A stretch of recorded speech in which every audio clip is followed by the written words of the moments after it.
Hoy día tenemos la sesión del jueves 8 de marzo, el día en que se conmemora, recuerden bien, no se celebra, se conmemora el Día Internacional de la Mujer. En esta ocasión contamos con la cuarta sesión que lleva por nombre Discursos, Cultura y Género, la cual estamos coordinando la doctora Clara Eugenia Rojas, aquí presente, y la doctora Marta Estela Pérez, su servidora. Les damos la bienvenida y les agradecemos mucho estar aquí hoy este día. A continuación tenemos la conferencia El lenguaje y las prácticas retóricas de la inmoralidad de una cultura generizada, de parte de la doctora Clara Eugenia Rojas. Ella nos va a dar su presentación y cuando ella termine, bueno, vamos a tener la participación de ustedes con observaciones, preguntas o lo que ustedes quieran comentar. Iniciamos. El día de hoy yo quiero platicar de un tema que es bien complejo, pero quiero hacerlo desde este formato.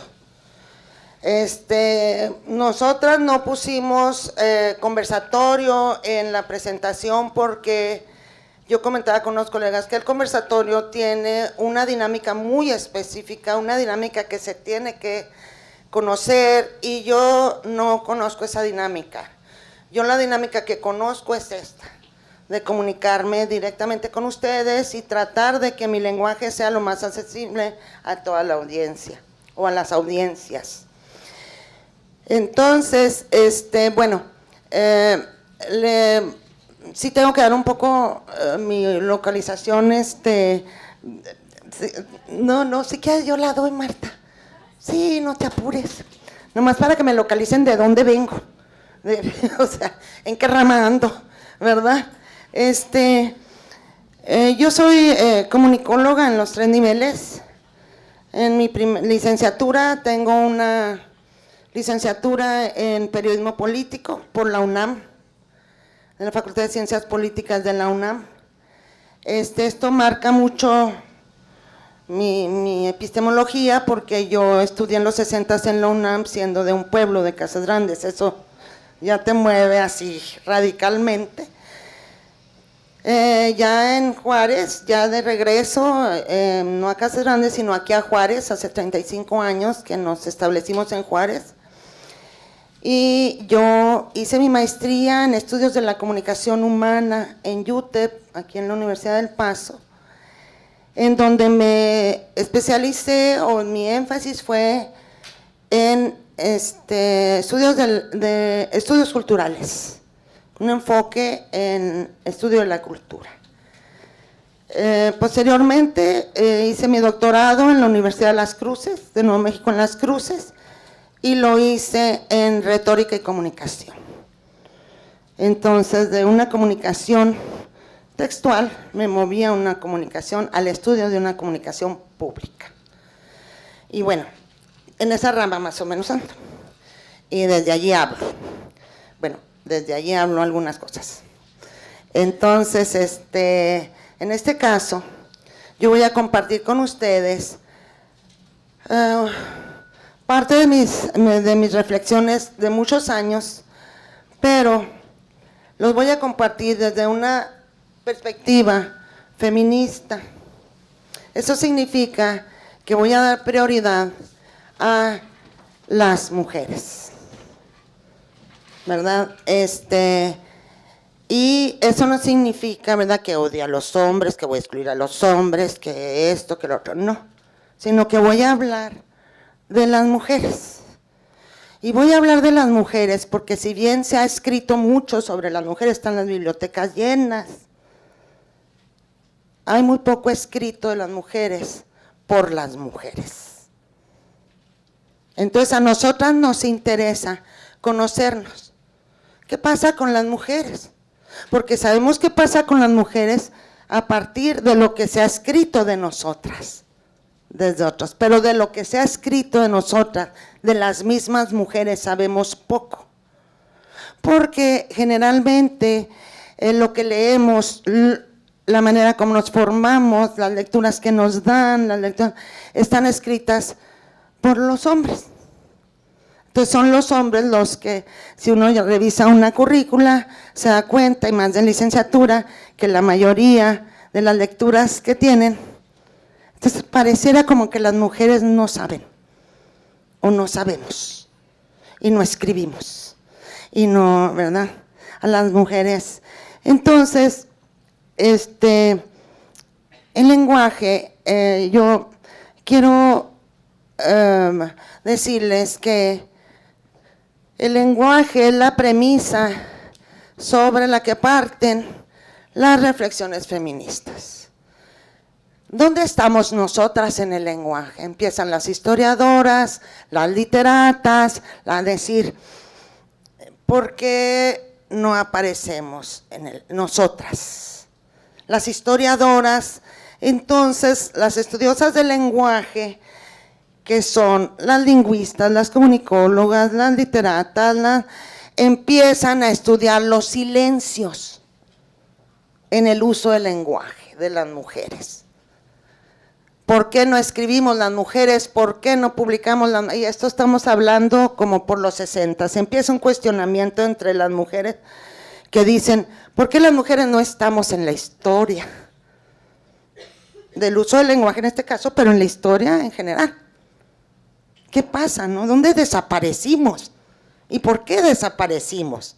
¿Por qué ahora se está volviendo a luchar para que haya un lenguaje inclusivo? Que no es nada más poner a,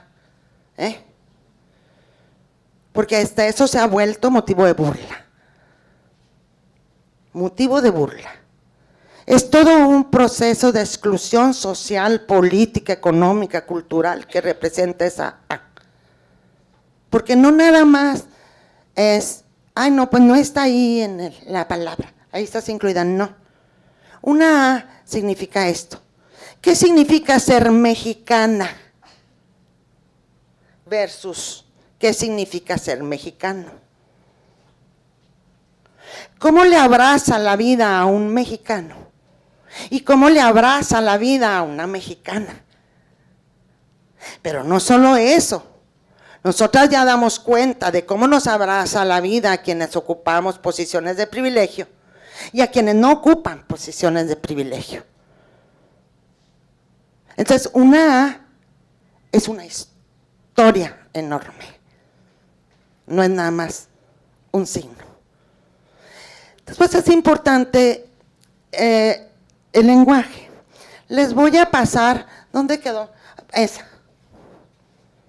Esa cita que me encontré, fíjense, pareciera, dice, la madre no enseña al bebé su lenguaje privado, ella le transmite la lengua de su sociedad, que es en un sentido la institución de la sociedad.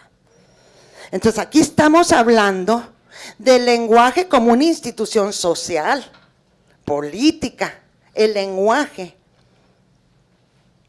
Nacemos en el lenguaje. Entonces cuando decimos, es que la madre tiene la culpa de construir hombres machistas, la madre no es origen.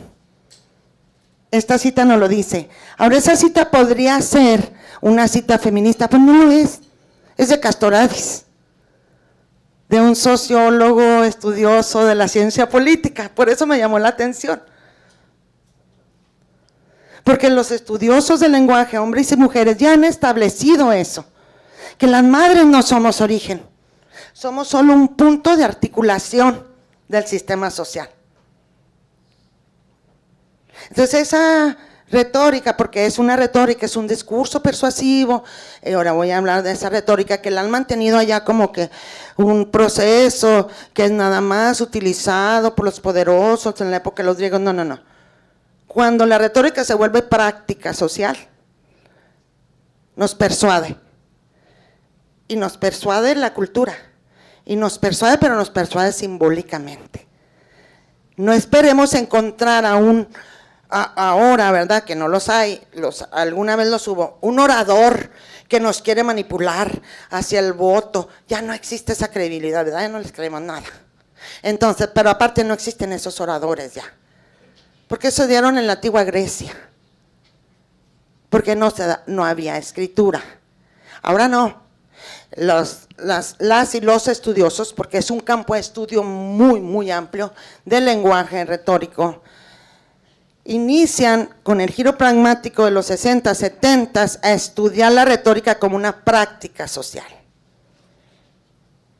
Así como las prácticas discursivas que hemos visto en mi clase algunas veces. Entonces esa cita textual así es de Cornelius Castoriadis y él se llama Sujeto y verdad en el mundo histórico-social, su libro.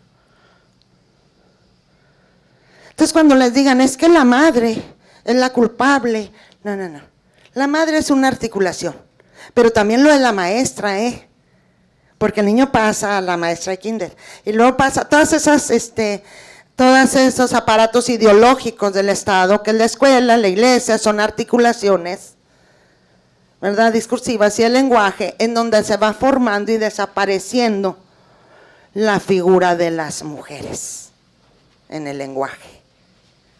Y empieza por no nombrarnos, no nos nombran. Yo les comentaba a mis alumnas el otro día, fíjense, de repente decimos, cuando fuimos chiquitas, a mí ya se me olvidó, pero ustedes todavía están más cercanas, que nos decían, los mismos niños varones nos decían, lero, no hay día la niña.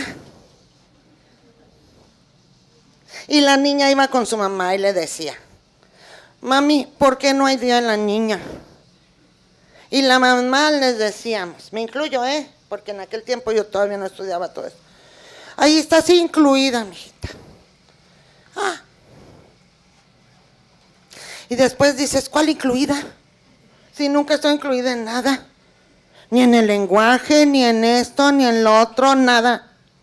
Entonces, ver el lenguaje como una institución social que marca todos los tropos o las figuras ideológicas que nos mantienen en un lugar a las mujeres son las mismas, ¿verdad?, que nos golpean a las que no estamos dispuestas a callarnos, a las que no estamos dispuestas a seguir las reglas del juego, ese juego de una cultura patriarcal, porque sigue siendo útil ese concepto en cuanto que es la cultura que ha sistematizado y ha institucionalizado la superioridad de los hombres. Ahora, entre comillas, superioridad, por esto. Porque recientemente hemos estado ya con las teorías de género estudiando más y dando cuenta, nosotras sí dando cuenta de la diferencia entre los hombres. Pero a nosotras no se nos otorga eso todavía, la diferencia entre las mujeres. Entonces se quedaron con la idea de que las mujeres queríamos ser igual que los hombres, que eso fue así como que en la época sufragista, en donde queríamos meternos a las instituciones de los hombres, ¿no?, a como diera lugar. Al poco tiempo se viene otro movimiento ya ideológico de conciencia, en donde dicen, no, nosotras no queremos ser igual que los hombres, queremos que se nos respete con nuestras diferencias, queremos que se promueva la autodeterminación, que si yo quiero ser una piloto o una pilota, bien que se oye muy raro, se oye hasta disonante, porque el lenguaje está hecho para que nada más lo escuchemos en masculino. Entonces, qué bueno, que yo quiero ser madre y quedarme con mis hijos, qué bueno, que yo quiero andar como perico en comal, les digo yo a mis alumnas, con mis tacones y allí por todo el piedrerío y los baches de Ixa, qué bueno. Sí, porque todas debemos ser capaces de decidir. Somos autodeterminadas, debemos ser autodeterminadas y se debe de respetar. Quién se quede en su casa, quién quiera salir, quién quiera esto. Aquí cotidianamente lo vemos en los diarios, ¿no? Pasa algo con alguna criatura y ¿dónde estaba la mamá? Ahí es donde empieza a entrar la inmoralidad de la cultura generalizada. ¿Dónde estaba la mamá? ¿Y quién se preocupó porque esa madre fue abandonada con 4 hijos a su suerte? ¿Quién? Nadie. hace una madre con 4 hijos? Aparte de llegar al extremo, ¿verdad? Una madre que no tuvo el beneficio de la educación, el privilegio de la educación, que no tuvo un privilegio de un trabajo bien pagado, y aunque trabaje en la maquila gana el mínimo y no le alcanza para vivir, pagar renta y mantener 4 criaturas. ¿Y dónde está el irresponsable que la abandonó? Nunca lo cuestionamos. Nunca. La madre es la culpable otra vez. Nosotras mismas como mujeres reproducimos eso. Ve que irresponsable los dejó solos y luego, ¿quién les va a dar de comer? ¿Alguien les va a llevar de comer? ¿Y dónde está el irresponsable? Yo siempre digo, ¿dónde está la contraparte irresponsable en esta cuestión? Igual estamos hoy también preocupadas, porque realmente preocupadas, de los embarazos adolescentes, que es un problema contextual, porque en la época de nuestros abuelos se casaban muy jóvenes ambos para tener, ¿verdad? Porque había que tener ese equipo para cultivar y mantener un rancho, y mantener. Es un problema contextual, yo no sé si, todavía lo estoy pensando, si está construido en el lenguaje y el por qué. No se aborda el incesto, no se aborda la violación en la familia, no sé, y la doctora Hernández y yo, aquí está presente, lo hemos cuestionado. Dice, es que las niñas están saliendo como si fuera por obra del Espíritu Santo. Yo siempre digo, ¿dónde está la contraparte? ¿Cómo que están saliendo embarazadas? Así nada más, como la hierba. Esa es una inmoralidad de la cultura basada en género. El estar constantemente culpando a la otra, ¿verdad?, de lo que en realidad somos copartícipes. Porque tampoco creo que toda la culpa. Yo nunca he visto hasta ahorita un estudio en una campaña que aborde la sexualidad irresponsable de los adolescentes varones. Porque es bastante inmoralidad andar regando hijos por todos lados.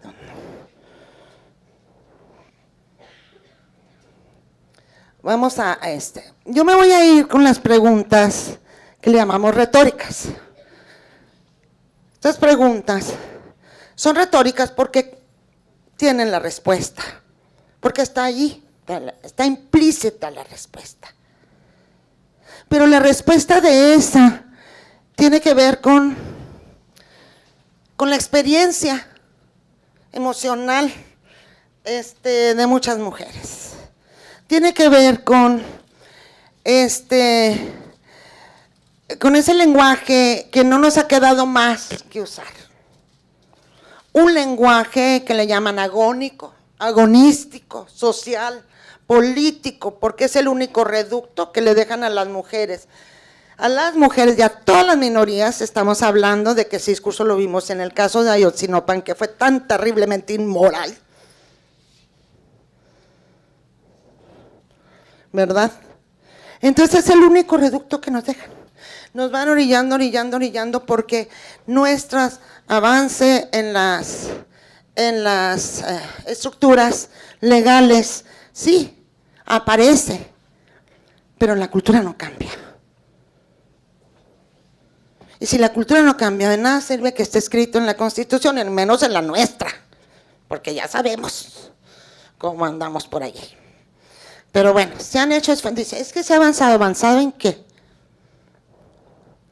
Pues en que ustedes están sentadas aquí, pero no se la deben ay, vénganse, chicas, ahora sí las vamos a incluir en los años 50 en la educación superior. Esto es reciente, y se debe a una lucha feminista, en donde muchas fueron apaleadas por esa lucha, pero lograron que entráramos a la educación superior.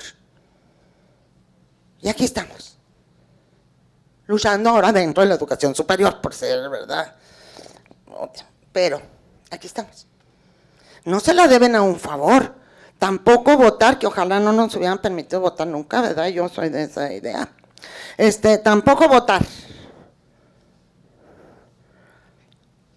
Esa fue una lucha feminista. Y está en la historia, pero está en la historia de las mujeres a partir de los años 60. De los años 50 más o menos se empieza a documentar desde las mujeres. Entonces, ¿qué lenguaje utilizamos las mujeres? Que nuestra lucha histórica por ser reconocidas como sujetas de derechos, sujetas epistémicas, sujetas históricas y sujetas con voz propia, resulta ininteligible. Porque cada vez tenemos que volver a empezar a explicar por qué consideramos, cada vez tenemos que volver a explicar. Yo cambio de foros y tengo que volver a explicar la historia de las mujeres. También tengo que volver a explicar por qué las mujeres no son un punto de articulación, un nodo de articulación en la cultura, somos. Y yo paso por varios de esos. Soy madre, soy abuela, y ahorita soy abuela de un varón. ¿Y qué tal? Ese no es un patriarca, es un cacique, ¿verdad? Y es varón. Entonces, bueno, pues ahí la llevamos. A ver qué pasa, ¿verdad? Porque ahí es una de las contradicciones más grandes de las feministas. Tener hijos varones. Entonces, contradicción en cuanto a que, ahora qué hago, ¿verdad? En la cultura. Si yo crezco un niño varón, sensible, como yo quisiera que fueran los hombres, y así, ¿verdad? Como el ideal de hombre, que no existe ningún ideal ni de mujer ni de hombre, se los anticipo. Es el amor romántico. Entonces, si yo quiero que mi hijo sea así, y luego lo mando todo sensible y hermoso a un kinder patriarcal, en donde se reproduce ese lenguaje, en cuerpo de mujeres, en cuerpo de mujeres, se reproduce la extensión del útero y se reproduce el lenguaje sexista otra vez. Y se reproduce, la niña tiene que venir con falda, la niña no puede subir allí, la niña tiene que estar sentada calladita, la niña tiene que, ¿verdad?, en un rinconcito. Vuelve a reproducirse. Pero yo dice un niño sensible y respetuoso a los demás. ¿Y qué pasa con los otros? Empiezan a ¿qué? A feminizarlo, ¿verdad? Pero en sentido negativo. Empieza a ser bullying, lo que ustedes conocen ahora como bullying, que yo siempre lo conocí como abuso e intimidación que todos vivimos en las escuelas, y que después nos gustó la palabra bullying y bueno, pues la usamos. Pero ese proceso siempre existió, entonces lo empiezan a fracturar. Otros niños y otras niñas. Porque las niñas están, acuérdense, ya crecieron en el lenguaje. Tienen una idea de lo que debe de ser un niño y una niña. Entonces todos y todas estamos implicados y somos parte de esa construcción en el lenguaje. A ver, vamos a ver la siguiente pregunta, que es retórica también. Ok. ¿Qué lenguaje utilizan quienes ocupan posiciones de poder para justificar la violencia en todas sus dimensiones? Ya sabemos que hay desde las simbólicas, en todas sus dimensiones. De género en este caso, ¿verdad? Hacia las mujeres en general y en particular hacia las mujeres que no nos sometemos a las reglas de los juegos del lenguaje, voy a hablar ahora de los juegos del lenguaje, patriarcal, sustentados por el control, la dominación, el miedo, el autoritarismo. Los juegos del lenguaje, por eso lo tengo entrecomillado, porque es un concepto de Wittgenstein, de los filósofos del lenguaje de la época de finales del siglo XIX, principios del XX. ¿Qué estamos? ¿En el 21 o en el 22? Ay, es que se me confundo con esto.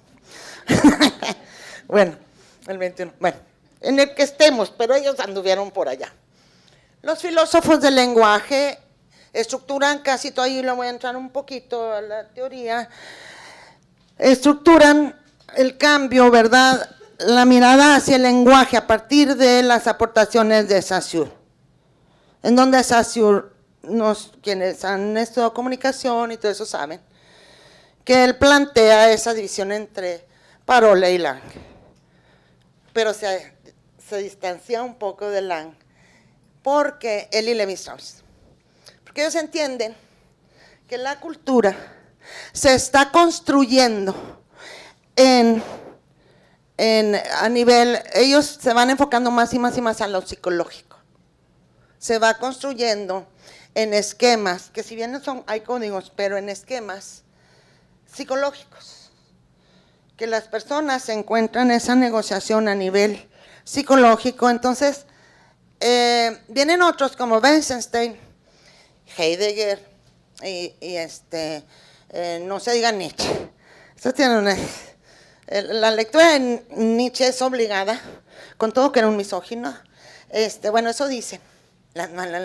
No, y sus escritores dicen, son obligadas para entender los juegos del lenguaje. Porque él decía que todo el lenguaje era retórico. Y lo que ya no se percibía como tropo es que era una metáfora muerta. O sea, ya estaba normalizado. Ya no nos sorprendía. Hasta nosotras lo reproducimos fácil. Y todos los días, ya todas horas.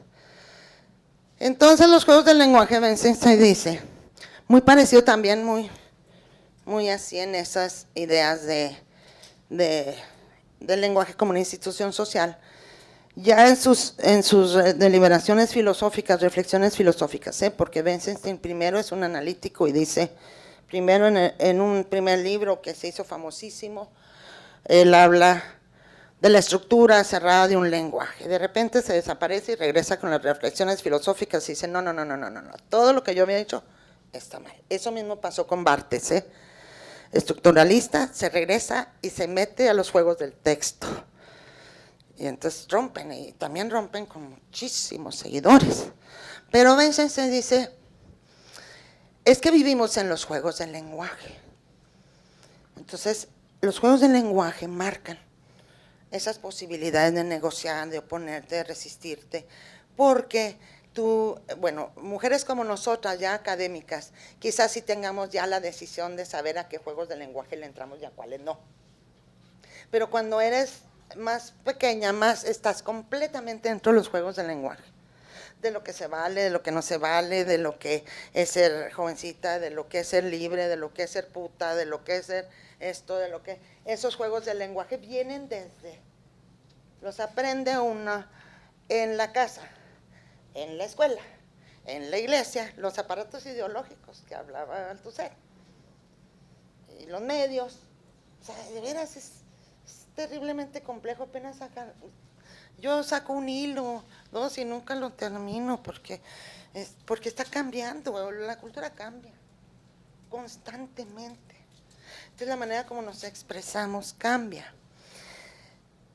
Si no entramos, por ejemplo, un ejemplo, si nosotras como académicas no entramos en los juegos del lenguaje académico, que ya sabemos cuál es, la competitividad, ¿verdad? Esos juegos del lenguaje que siguen siendo androcéntricos. Aquí voy a cambiar de patriarcal a androcéntrico, porque si bien ¿y por qué voy a cambiar a androcéntrico? Porque la ideología de género ya no, en espacios como el nuestro, no se da tan abierto como se da en otros espacios.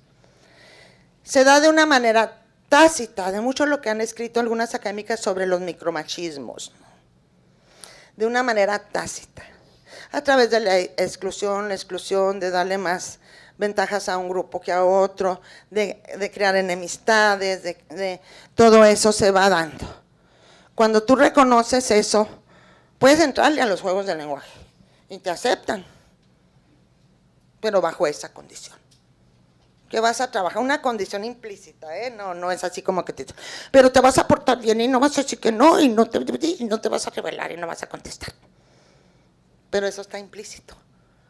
Si tú entras a los juegos del lenguaje, de esa cultura generalizada, está implícito que calladita te ves más bonita.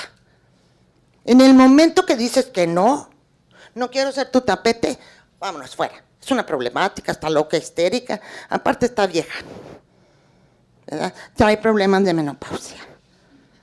Todo eso son tropos, son figuras ideológicas, ¿sí?, con las que se sustenta la exclusión de las mujeres. Y se sustenta de la manera más vil e inmoral, porque nunca te dan la réplica. Acaban contigo, te hacen garras, pero no te dan la réplica. Y eso lo reproducimos las mujeres también. Eso es lo que... No estamos exentas. Yo cuando digo, bueno, es que es un patriarca en cuerpo de mujer.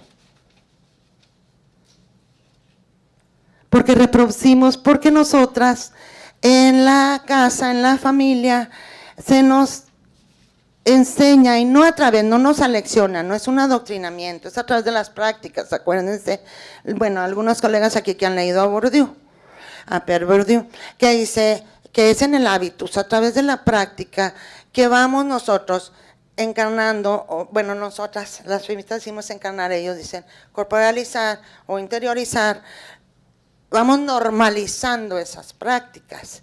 Si yo veo, por ejemplo, eso es una práctica bien dañina, que la maestra va a hablar de ello, la maestra Angélica Muñez va a hablar al rato, de qué manera las prácticas de la belleza son pedagógicas.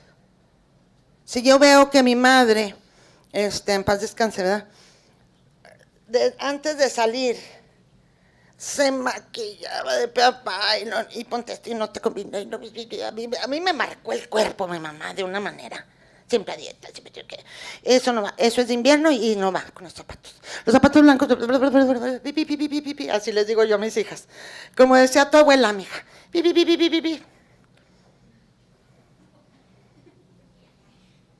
Pero yo interrumpí y me volví hippie. Sí, hay fotos, realmente hay fotos. De trenzas con baqueta en la UNAM, me eché una facha. Y jamás volví a ese lenguaje. Hay que interrumpirlo. Pero no es fácil, porque duele. Y duele mucho cambiar de piel. Cambias de piel, literalmente cambias de piel. Y duele mucho. No es fácil. Y como les digo, cuando tengan 50 años cambien de piel. Ahorita todavía negocio. Sí. Quítense el tinte, hagan lo que les dé su gana, sean libres. Porque no tienen hijos que dependan, o hijas que dependan de ustedes. Yo en una ocasión le dije a un funcionario de aquí a la universidad, mira, si mis hijas estuvieran chiquitas y tuvieran hambre, te besaba los pies. Me prostituía. Hacía lo que fuera necesario. Pero fíjate, mala suerte para ti. Mis hijas son autónomas, ya están grandes, yo no. Yo primero me muero de hambre que trabajar contigo. Pero ya era yo. Pero ¿qué tal cuando tenemos las mujeres esos críos? Por eso les digo, no se liberen hasta que tengan 50 años. Porque hacer eso antes impactamos a quienes dependen de nosotras grandemente, afectiva y emocionalmente, físicamente, en todo sentido, ¿verdad? Y bueno, vamos a la otra. Entonces, cuando entramos a los juegos del lenguaje, ya a nuestras alturas es voluntario, a eso me refiero con ese ejemplo. Nosotras decidimos meternos a los juegos del lenguaje. Generalmente salimos bastante vapuleadas de allí, pero bueno, de todas maneras. ¿Por qué las mujeres nos rendimos ante los juegos del lenguaje patriarcal y optamos por recrear y reproducir las estructuras simbólicas que nos anulan, nos descalifican? Por eso les decía, chicos, yo quiero hablar de las mujeres, porque nosotras las mujeres tenemos que hablar de las mujeres, tenemos que saber qué está pasando entre nosotras. Y resulta de que cuando nos reunimos puras mujeres, ¿ves cómo son excluyentes? ¿Ves? Nos están excluyendo, ¿verdad?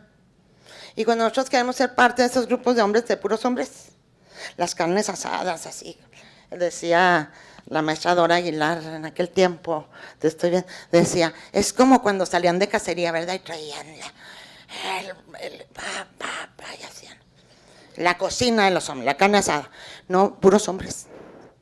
Ahí vamos, puros hombres. ¿Y por qué las mujeres no? Pues porque es puros hombres. Pero cuando nosotros hacemos algo, es que va a ser puras mujeres, no sé, el típico baby shower quizás, o la típica despedida. pero ¿por qué puras mujeres? Ya ves cómo eres, entonces sí, tú también eres excluyente. Y lo dices tú. Bueno, ¿qué pasa? Las mujeres necesitamos grupos de mujeres, en donde podamos hablar de lo nuestro, del daño que ha hecho esa cultura. Los hombres tienen que hablar entre ustedes del daño que les ha dejado esa cultura. Porque el problema, y es donde nos equivocamos, no es entre hombres y mujeres. Ese no es el problema es un sistema de dominación que nos ha educado para eso, para hacer las mujeres nuestras peores enemigas y para creer que el hombre es nuestro peor enemigo y ellos creer que nosotros queremos hacerles algo.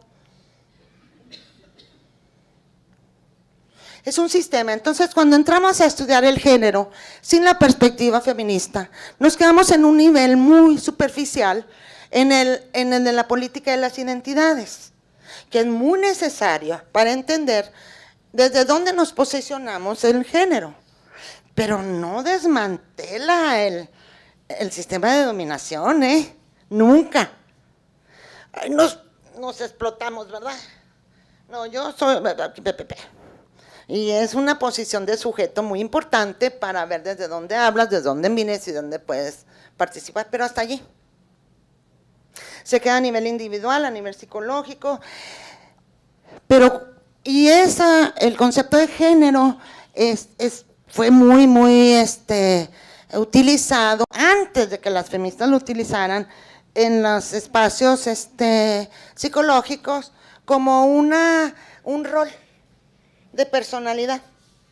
Y hasta allí lo han dejado ahorita en los cursos que se dan de género en muchas partes. Es tu responsabilidad como hombre lavar los trastes, ¿verdad? Y ayudar con el trabajo doméstico. No es ayudar. A nadie, ni nosotros les ayudamos, ni ellos a nosotras. Y lo hacemos así como que hasta allí hay una competencia. No. Todos vivimos en la misma casa, también los hijos y las hijas. Y todos y todas somos responsables de la casa, de todo, y de las criaturas. El típico ejemplo que ya está muy trillado, que decía mi esposo, es que yo te ayudo con las niñas, pero a mí, ¿por qué? Si yo me peino sola, me baño sola, me cambio sola, me pongo las mallas, a mí que me ayudas. Pues si ayudas a las niñas, ellas son las que necesitan crecer y formarse. No, yo como sola también.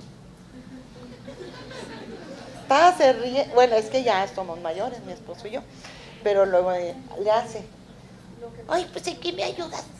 Le hace así, ¿verdad? Pero bueno, lo toma a broma, pero nuestra relación es así congruente, de mutuo apoyo, de mutuo respeto, porque hay una estructura que a mí me hizo comprender que él venía de un lenguaje, ¿sí? Eso también nos ayuda a entender de que esas expresiones que son ideológicas, que dicen a la mujer ni todo el amor ni todo el dinero, órale, y luego de ahí la violencia económica, ¿no? Y luego de ahí, esos son tropos, los dichos son tropos, y los tropos son figuras ideológicas, que circulan en los medios, que circulan en las reuniones, que circulan entre nosotros, o sea, no es inocente el lenguaje. A ver, no sé qué más tengo allí, porque nada más puse así, para que no se me olvide. La ética. Entonces estos conceptos como la retórica, la ética y todo eso han sido espacio de filósofos, generalmente hombres, y de los 60 para acá, las filósofas feministas que hablan de la filosofía del cuidado, que ese es otro tema que es precioso, pero que no voy a abordar aquí. Entonces la ética, así la define, y esto, no crean que esto es académico. Abrí el Google, dije, voy a ver qué encuentra la gente cuando pone ética. Entonces ahí está el sitio, dice www.significados.com, porque a mí me interesaba saber que si yo le encargo a una alumna qué significa ética, se va a meter al Google. ¿Y qué le va a salir? Le va a salir esto. Otras cosas, hay muchos diccionarios, pero este me salió a mí. La ética es un conjunto de conocimientos derivados de la investigación de la conducta humana al tratar de explicar las reglas morales de manera racional, fundamentada, científica y teórica. Es una reflexión sobre la moral. Sí, pero ¿quién hace esa reflexión?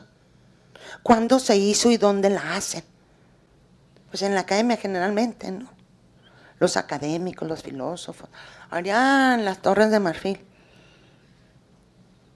Ellos deciden qué es la ética para todos los demás, hombres y mujeres de a pie, ¿verdad? Entonces, a ver la otra, la moral. Esa también es del mismo sitio. Es que a mí me interesa saber qué hay allí en el internet. La moral es el conjunto de reglas que se aplican en la vida cotidiana y todos los ciudadanos. Yo luego pienso así en un grupo de hombres, en mi imaginario, ¿verdad? Bueno, pues porque yo ya pienso en esa cosmovisión de hombres y mujeres, pero los ciudadanos las utilizan continuamente. Estas normas guían a cada individuo orientando sus acciones y sus juicios sobre lo que es moral o inmoral, correcto o incorrecto, bueno o malo, o el bien común. Entonces, ¿cuál es el bien común en una cultura generalizada? Es una pregunta retórica también. Eso valdría la pena preguntarnos, ¿cuál es el bien común? ¿Quién decide cuál es el bien común de las mujeres? ¿Quién decide cuál es el bien común de los jóvenes? Varones y mujeres. ¿Quién decide? ¿Quién habla? ¿Quién enuncia? ¿Y cómo se reproduce eso?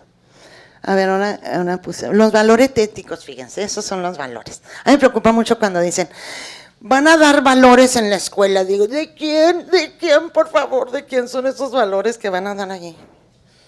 Me preocupa. Y ahorita les digo por qué me preocupa y me preocupa más todavía con lo… Fíjense, los valores éticos. Los valores éticos son aquellos que estructuran el comportamiento del ser humano con la intención de afianzar la importancia de actuar de manera consciente, respetuosa, sin afectar de manera negativa a quienes nos rodeen. Fíjense nomás qué contradicción con lo que vivimos. Existen diversos valores que se consideran éticos según la percepción de cada individuo. Ahorita les digo porque es un problema eso. No obstante, se pueden nombrar como los valores éticos más importantes los siguientes: la justicia, la libertad, responsabilidad, honestidad y respeto.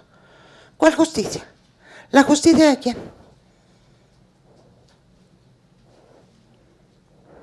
¿Y hacia quién? Eso lo traemos en esos aparatos ideológicos. Y donde desaparecemos así, como obra del Espíritu Santo, las mujeres. ¿Quién está decidiendo sobre la justicia? Que se aplica a las mujeres, pero también a los desposeídos, también a muchos hombres, a los hombres indígenas, a los hombres pobres, a los hombres de diversidades, ¿verdad? Diversidad sexual, a todo aquel hombre que no ocupa una posición de poder en una estructura de eso.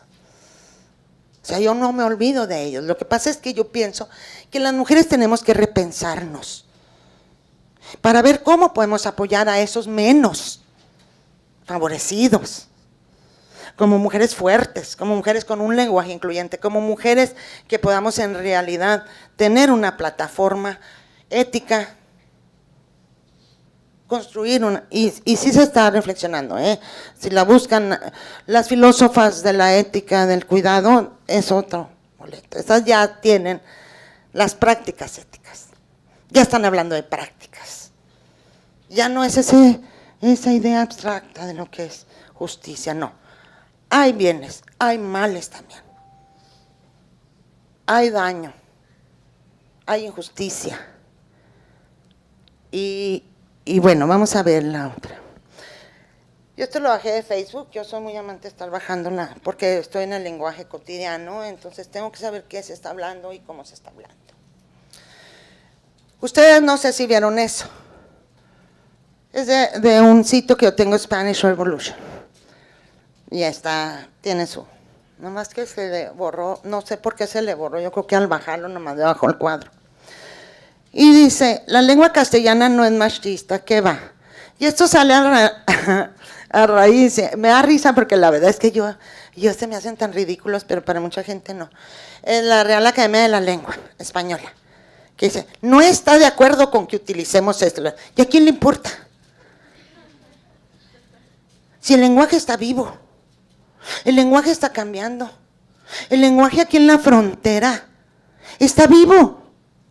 Miren la interacción lingüística, no solamente con El Paso, con todos los grupos, ¿verdad?, de migrantes. Palabras nuevas, comidas nuevas, vestidos nuevos, maneras de expresarnos. El lenguaje está vivo. Y cuando dicen, las feministas no deben, ¡ja! Pero bueno, a raíz de una cuestión de esas, ponen unas feministas españolas estas. Pero fíjense qué tropo tan terrible y tan violento. Que dice, y este lo leemos, lo hemos visto en muchas partes, pero lo soslayamos y no. Es importante porque hay imaginarios donde se queda. Zorro, héroe justiciero. Zorra, puta. Perro, mejor amigo del hombre. Perra, puta. No hay ser humano, de veras. Y es de risa, pero ¿saben lo que eso les reproduce? La violencia a las mujeres. No hay nada más violento que un lenguaje que reduce, por eso son importantes los tropos, estudiar los tropos, que esa es mi área de estudio, ya el semestre que entra. Cómo los tropos se convierten en esas figuras ideológicas, esos imaginarios, en donde en realidad transmiten una serie de movimientos, la metáfora se va a la metonimia, a la sinédoca, y lo representa ante la sociedad. Allí ya esa es una representación, pero ya pasó por varias poses. Y esto es de Kenneth Burke, cuando él dice que siempre tenemos que ver los 4 tropos para poder entender una figura ideológica. También falta la ironía, que allí no la veo todavía, ¿verdad? Es la respuesta a las feministas donde está la ironía, donde se burlan. Aventurero, osado, valiente, aventurera, puta. Aventurera, es una aventurera. Yo recuerdo cuando yo estaba en la secundaria que mi mamá me decía, mija, no te juntes con esa niña porque su mamá es prostituta. Y yo, ¿qué se hizo para empezar, verdad? Pero además no nos juntábamos con esa niña. Qué violencia hacia la niña. Qué terrible. ¿Qué ha de haber vivido esa criatura?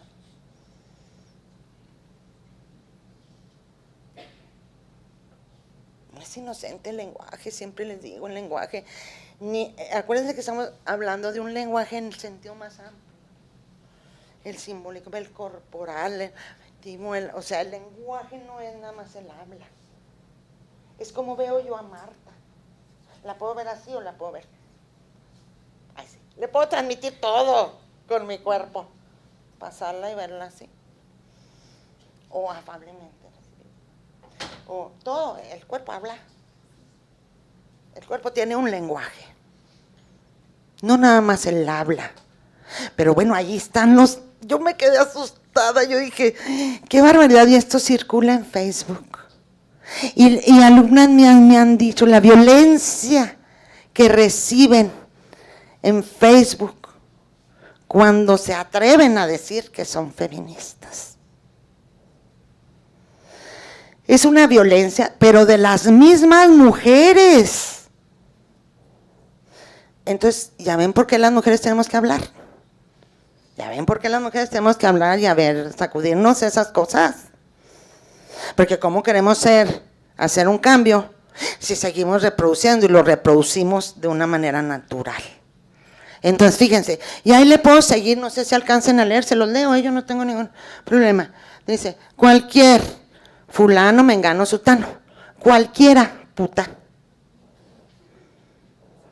Callejero de la calle, urbano, así dicen, es que este niño es un callejero.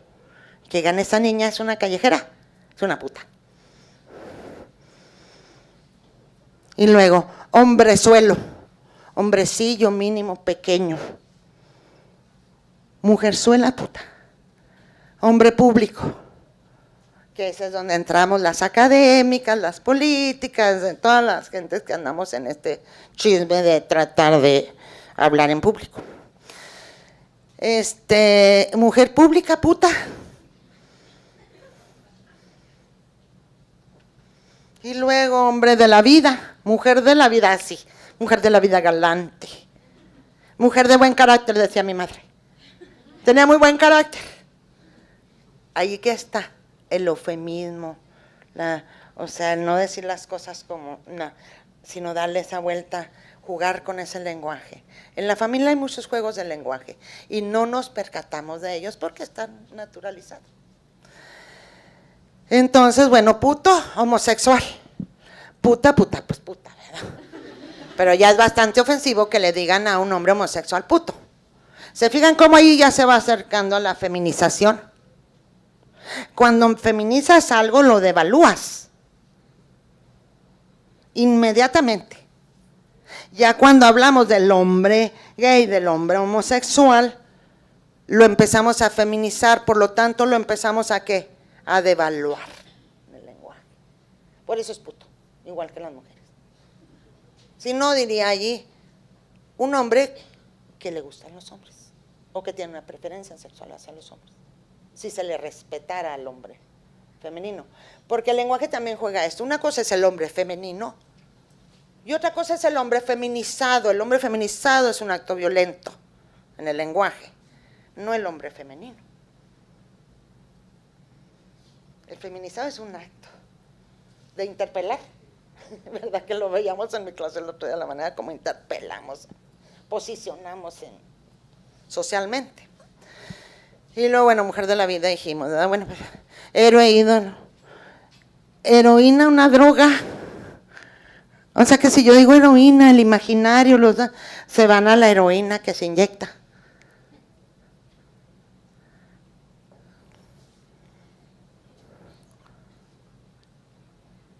Y luego, atrevido, osado, valiente. Atrevida y insolente, maleducada. Eso me lo he llevado yo, como no tienen una idea. No la educaron, es una agresiva, es una maleducada, es una... No más porque me posiciono políticamente. Solo porque hablo, sí, solo porque digo y solo porque no me dejo. Y solo porque les quito el tapete, no soy su tapete. Disculpen, solo porque me respeto a mí misma y me respeto mucho. Ya soy maleducada, de lo peor. Eres de lo peor. Bueno, ya no me acuerdo qué. Bueno, la típica frase. El lenguaje no es inocente. Quiero que regresemos a las preguntas retóricas, a las primeras, porque es a partir de allí que yo quisiera abrir ese espacio para hablar de ese lenguaje. Entonces dijimos, ¿verdad? Retomo, dijimos, nacemos en el lenguaje. Entonces, para deshacernos de todo eso hay que desestabilizarlo. Hay que empezar por la autocrítica, no la crítica hacia el otro o a la otra. Y la pregunta que nos hacemos, bueno, es quienes creemos en realidad que podemos hacer algo por la sociedad y que nosotras necesitamos crecer primero, las mujeres, como sujetas sociales, como sujetas políticas, y no en competencia con los hombres. Ellos tienen su tarea para hacerlo. Nosotras ya hace mucho tiempo, bueno, yo hace mucho tiempo dejé de ser mamá. Yo no soy mamá de los hombres. Cada quien que platique. Cuando dice, hay que enseñarle a los hombres, no, discúlpame. Todavía tengo que decir, claro que sí, sí son mis alumnos, con mucho gusto. ¿Verdad? Pero hay que enseñarle a los hombres adultos a respetar a las mujeres. Hay que enseñarles a los hombres adultos a que no nos violenten. O a que no violenten a otras, o a que no violenten a las alumnas, a que no sean hostiles, a que no sean... Hay que enseñarles. No. Eso está en el lenguaje. Se creció allí con la idea de que lo podían hacer. Y solamente ellos, en caso de los que lo hacen, pueden desestabilizarlo a través de la autocrítica, de la reflexividad en la que habla Pierre Bourdieu, de reflexionar sobre nuestras propias prácticas, sino sobre de las otras, o los otros. ¿Cómo doy pie yo? En el sentido no patriarcal del término, ¿verdad? Ahí yo me ofrezco, no.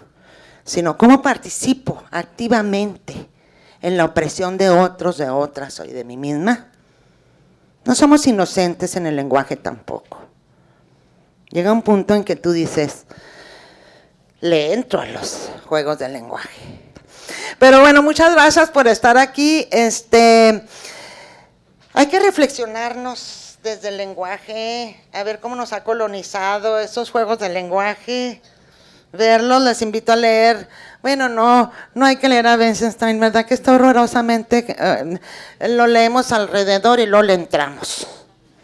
Pero él nos aporta muchísimo, los filósofos del lenguaje nos aportan mucho, porque acuérdense que género es un constructo cultural. Quiere decir que no es biológico, que no es natural, que es cultural. Y que está ahí en esos juegos del lenguaje que hay que desmantelar. Y bueno, y hay que tenerle pasión al discurso, ¿verdad? Para desmantelarlo. Pues muchas gracias por su presencia y que les vaya muy bien.